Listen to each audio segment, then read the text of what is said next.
CBS Sports has posted an article online predicting Miami's 2020 season, and spoiler alert, Canes fans, they've got us losing to Florida State.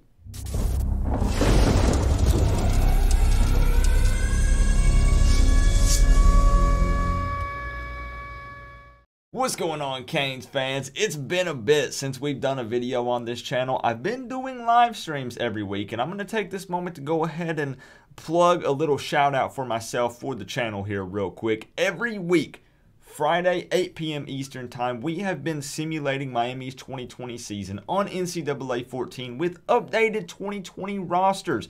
So feel free to join us in those live streams if you've been missing them. We've been having around 200 to 300 people show up every week for those. It's been a good time. Miami is currently 7-1 with their one loss coming to Wake Forest in triple overtime. But it's just a blast. Stop by on a Friday night and hang out with us and just have a good time. Also, if you're not subbed to the channel and you want to stay up to date with the Miami Hurricanes, make sure that you smack that subscribe button, and let's get into it. So here we go, guys. CBSSports.com. I will link the article down in the description if you want to check it out. This was actually posted about a month ago in April. You know your boy Coop always staying up to date on all this news. So you're going to notice here that they went through and predicted every team's season for 2020. Of course, they got Clemson at the top, 12-0, 8-0 in the ACC. I mean, even as a Canes fan, can we really argue with that? Let's be realistic here. They're going to dominate the Atlantic. Now, we've got Virginia Tech here. Not really going to pay attention to that. North Carolina. I do actually want to mention that they have Virginia Tech at the top here, 10-2 overall, 7-1 in the ACC, and then second down from them, North Carolina, 9-3, 7-1 in the ACC. So before we even get down to Miami, you could go ahead and leave a comment and let me know below if you think that's going to be accurate or not. We know that the Coastal is always an absolute mess, and nobody has any idea who's going to win it, right? But let's take a look at who we all want to know about. The Miami Hurricanes. So there's no reason for me to dive into details here. You know, Manny Diaz's second year after his first year being a complete disaster, firing Dan Enos and a lot of other staff members, bringing in Rhett Lashlee with this spread up-tempo offense that's supposed to change everything, picking up a lot of big transfer portal players. D'Eriq King, I mean, of course, everyone's excited about him, but let's see what they have predicted here for us. Now, also, one other spoiler alert. If you were expecting me to give a season record prediction here in this video, you're going to be upset. You might as well go ahead and just close out of the video now. That's not what this video is. I'm not going to give my season prediction. Honestly, what we're going to do is just talk about the wins and losses that they have predicted. And if we kind of agree or disagree with them, why it could be correct, not correct, maybe dive into the teams that they have us losing to see why they might have us losing to them. It's too early for me to give a season prediction. Come on. We got 4 practices in spring. Everything else was canceled. It's too early for me to do that. So let's go ahead and let's dive into it, take a look. So wins for Miami. Actually, let's take a look first. They have us going 9-3, 5-3 in the ACC. Okay, so definitely an improvement overall after last season, after that 6-7 season. They have our wins here. Temple, Wagner, UAB. They do have us beating Michigan State at Michigan State. Victories against Pitt, at Wake Forest, taking them down, at Virginia, Georgia Tech, and Duke. Okay, I can respect that. Okay, understandable. A lot of Miami fans have that Michigan State game circled, obviously. But we want to look at the losses here. North Carolina. Okay. I honestly do see where they're coming from here with North Carolina. If you see me looking up, I have a couple of notes here just to remind myself to stay on point in this video. Second-year head coach Mack Brown. I mean, a very experienced head coach. He has a lot of games under his belt. A lot of people believe that really that's one of the reasons why we lost to them last season was, honestly, we got out-coached. I mean, we did, again, have all the Dan Enos crap with the offense that just looked terrible. We were doing the QB hokey pokey. Jarren Williams was touch and go. They have Sam Howell, who is their savior quarterback, most believe that could be the second best quarterback in the ACC, just down from Trevor Lawrence. Now, Miami fans are going to make the argument with D'Eriq King, but we haven't actually seen what he's capable of, what he's going to do in the ACC yet. Sam Howell, we know what he's capable of. We saw him play last season. But they went 7-6 last year, 4-4 in the ACC. A lot of people forget that North Carolina only lost to Clemson by 1 point. Clemson's really only close game last season. And honestly, I got to give North Carolina, Mack Brown, some props, some respect. Going for 2 against Clemson there towards the end of the game, like a minute and some change left, to try to seal the deal, to get the victory against Clemson. I mean, they could have kicked the extra point and tied it up. They said, no way, we're going for the dub, and they went for 2. Now, again, they didn't get it, but it could have been a very different story. So could Miami lose to North Carolina? Miami fans, don't get mad at me. I'm trying to be realistic here, but yeah, I do actually see potentially that being a loss. Now, this is going to be at Hard Rock Stadium, so we're going to have home field advantage. But it's going to be a tough game, I think, and it could absolutely be a close one. So let's move on and take a look at the next loss they have for us here, Florida State. Now, a big reason why many of you clicked on this video, and Florida State fans, please leave some comments on this video, because I got to tell you something. This is one I absolutely do not agree with, and it has nothing to do with it being a rivalry, right? And because FSU fans throw so much hate at me in the comment section. Listen, we are continuing the streak, and we are going to get victory number 4 in a row against Florida State. It is our time to shine in this rivalry, and there's a lot of reasons why. Let's look at FSU has a brand new head coach, Mike Norvell from Memphis, and I know that he racked up a lot of wins there at Memphis, but I mean, it's a first-year head coach and a lot of new coaching staff, new faces, right? Could they come out and have just an amazing first year under the new head coach? Absolutely.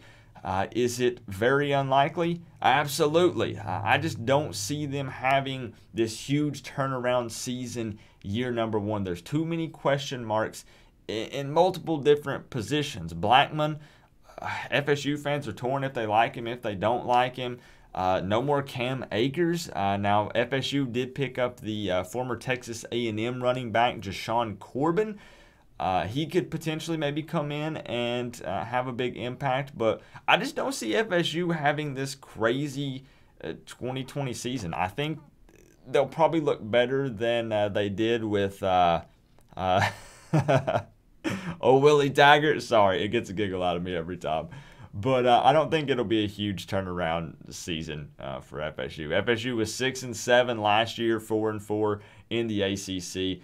Absolutely no way that Florida State comes into Hard Rock Stadium 2020 and beats Miami on our turf. It's just not going to happen. I do not agree with that one at all. CBS Sports is completely wrong on that one, and you can take it to the bank as far as I'm concerned. So let's move on to the next loss, Virginia Tech. Now, I do also want to mention a lot of Miami fans probably would not necessarily argue with 9-3. I understand that the goal is undefeated, right? Anything less than undefeated was unsuccessful. But given our record last year, there are a lot of Miami fans, let's be realistic, it may not be you, but there are a lot of Miami fans that would be content and pretty happy with 9-3. Now, again, that 5-3 ACC record, putting North Carolina and Virginia Tech above us. I don't know how they feel about that, but let's move on and talk about Virginia Tech, the third loss that CBS Sports gives Miami in 2020. They kept Justin Fuente. At one point, there were talks that they might fire him, but he's revamped and overhauled his coaching staff. Fired a lot of people, brought in some new faces. Can they kind of turn things around? They were 8-5 last year in 2019, 5-3 in the ACC. A lot of ups and downs for them. I'm actually going to look over here just to remind myself if Virginia Tech beat any good teams. They got stomped by Duke 45-10. Of course, we almost had that come from behind victory against them last year after benching Jaron Williams, bringing in N'Kosi Perry. He comes out and almost brings us back to win that game. There are a lot of questions with that, with the first down at it was 2019. We've moved on, right? Virginia Tech stomps Rhode Island. Nobody cares. They did have a close game against North Carolina, but that also gives me the opportunity to bring up the point that the Coastal is always a toss-up. It's an absolute mess, a disaster. One week a Coastal team looks good, the next week they look like absolute trash. So, whatever. They lost by only 1 point to Notre Dame. Notre Dame is always overhyped in my opinion. It is what it is. You're not going to change my mind on it. Beat down Georgia Tech. Beat Wake Forest, beat down Pitt, held them to 0 after just holding Georgia Tech to 0 the week before. Lost to Virginia, who ended up facing Clemson in the ACC championship game just to get beat down as expected. And they ended their season with a loss to Kentucky. One of the questions for Virginia Tech is who's going to be their quarterback. Last season was Hendon Hooker. I don't know if he'll remain the starter in 2020 or not.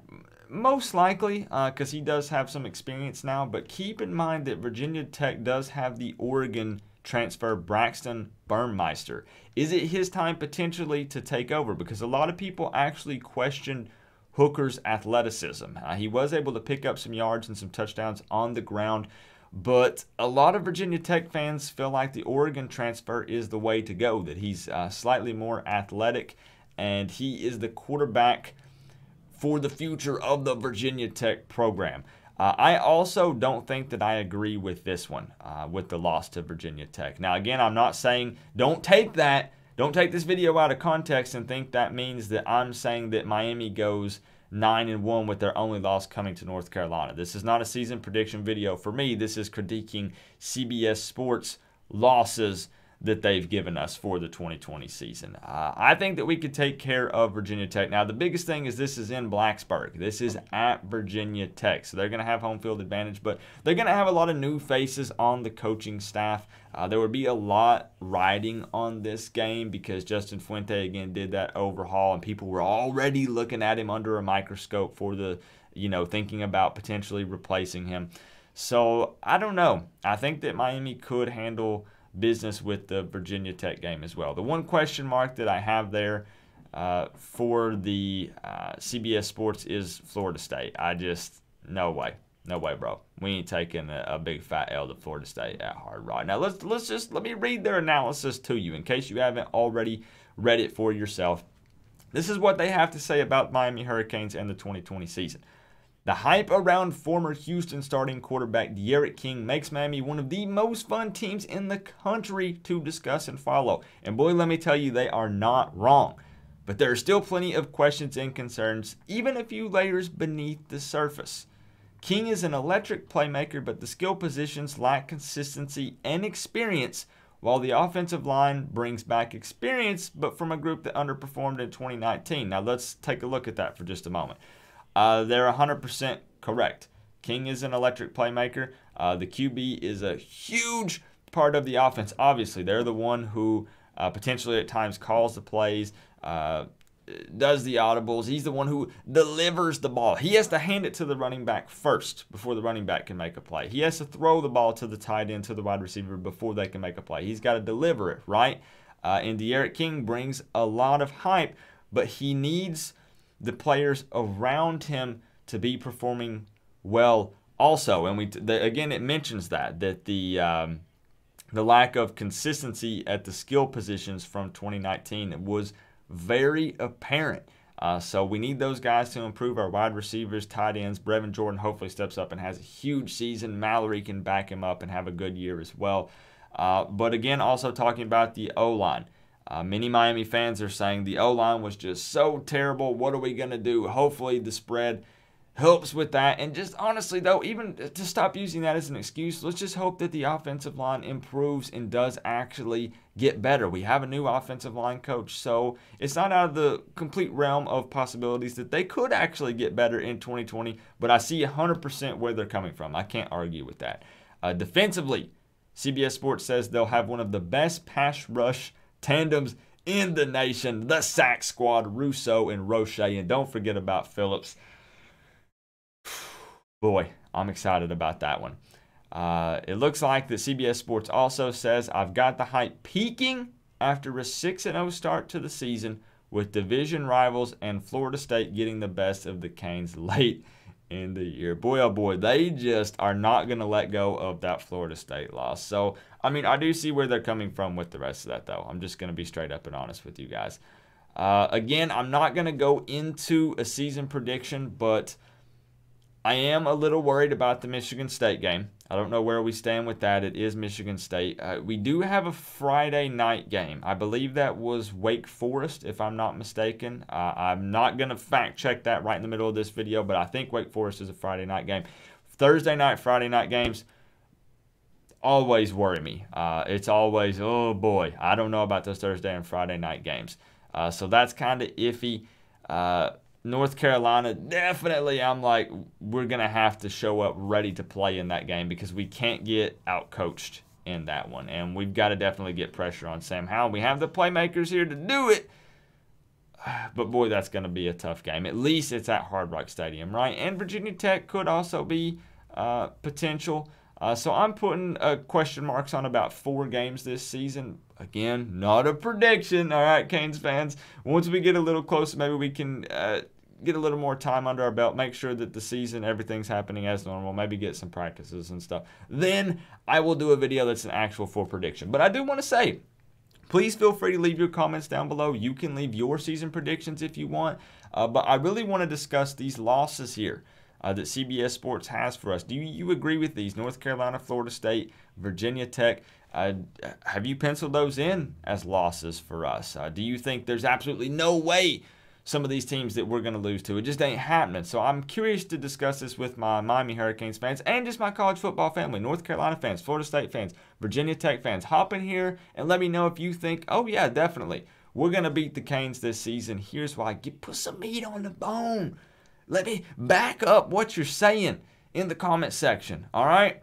I know this was a lengthy video of me just kind of talking, running my trap. But I really wanted to discuss this and just see what you guys think. So once again, make sure you hit that subscribe button. Stay up to date with Canes football, college football, and make sure that you check out those simulations on Friday nights. Guys, it's time to start ramping up the college football talks once again because it looks like no matter what, there is going to be some type of season. I am a season ticket holder this year, so we're going to see how that works. I don't know what they're going to do with fans at the stadiums and whatnot. But it's exciting to start talking about college football again. Remember though, guys, we're all one big happy college football family, but at the end of the day, I gotta say, it's always better when you get to rep the U. Coach Coop, peace out.